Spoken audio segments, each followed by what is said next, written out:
କଥା ହଉଛି ଗଛରେ ବେଲ ପାଚିଲେ କାଉର କଣ ଲାଭ। ଯଦି ସାମ୍ବାଦିକ ମାନଙ୍କ ପାଇଁ ବଜେଟରେ କିଛି ନାହିଁ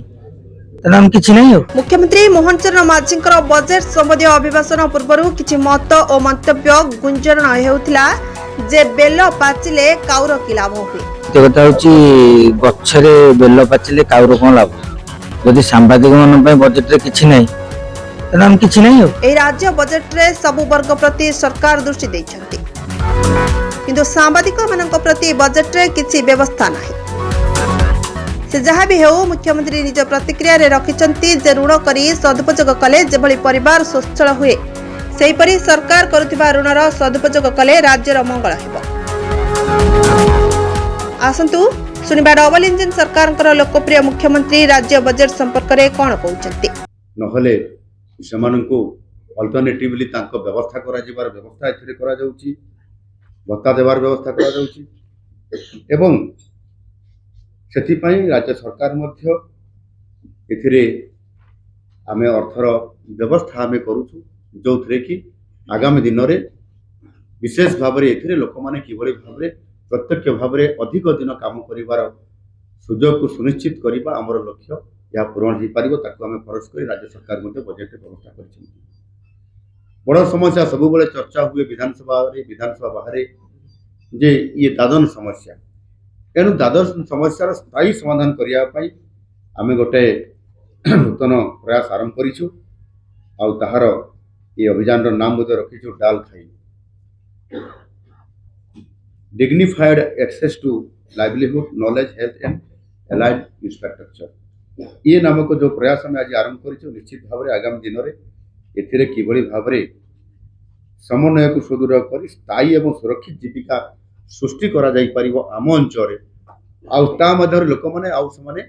जापारे ना ये बीबीजी रामजीर भी प्रभाव पड़ो एवं स्वतंत्र भाव आम आम डाल खाई योजना करें निश्चित भाव में निज अंचल पर्याप्त काम पाइबे से दादन काम करने बाहर राज्य को जीवे ना। केंद्र सरकार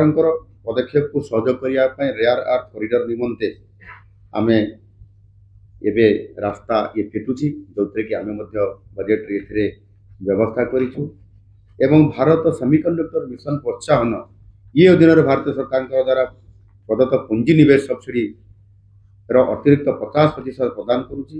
राज्यर एआई मिशन जरिया कुशासन एआई को शासन और सेवा वितरण में एकीकृत करने दिगरे विभाग गुड़िक साहाय्य कर राज्य शासन व्यवस्थार आर्टिफिशियल जो इंटेलिजेंस माध्यम आम ताहार व्यवस्थार दक्षता शासन व्यवस्थार दक्षता ताहार सठिकता एवं संवेदनशीलता वृद्धि पाई निश्चित भाव में जरूरी अटे। से भाव आम पर्यटन को बहुत गुरुत्व देचु विश्व पर्यटन मानचित्र किभली ओडिशा स्वतंत्र स्थान पाइब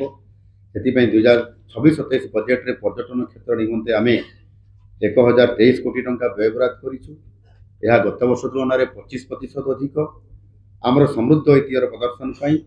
आम जो पर्यटन आकृष्ट करने ये स्वतंत्रता पाइब भुवनेश्वर ठारे 800 कोटी टंका व्यय एक अत्याधुनिक विश्वस्तरीय संग्रहालय ये प्रतिष्ठा हम एवं एथिरे निश्चित भाव में आम यह पर्यटन स्वतंत्रता देवा सहित एक मेराइन एक्वेरियम प्रतिष्ठा आम बुरी ठारे करने जाता सहित संबलपुर कटक भुवनेश्वर बारिपदा एवं बैतरणी नदी कूल 500 कोटी टंका व्यय नदी पठार रिवर फ्रंट सामग्रिक विकास करूँ जो थे कि पर्यटकों को आकृष्ट करने ये निश्चित भाव में हमको सहायक हो। भुवनेश्वर गिरिधारी लाल सडंगी का रिपोर्ट, हॉट न्यूज टाइम्स।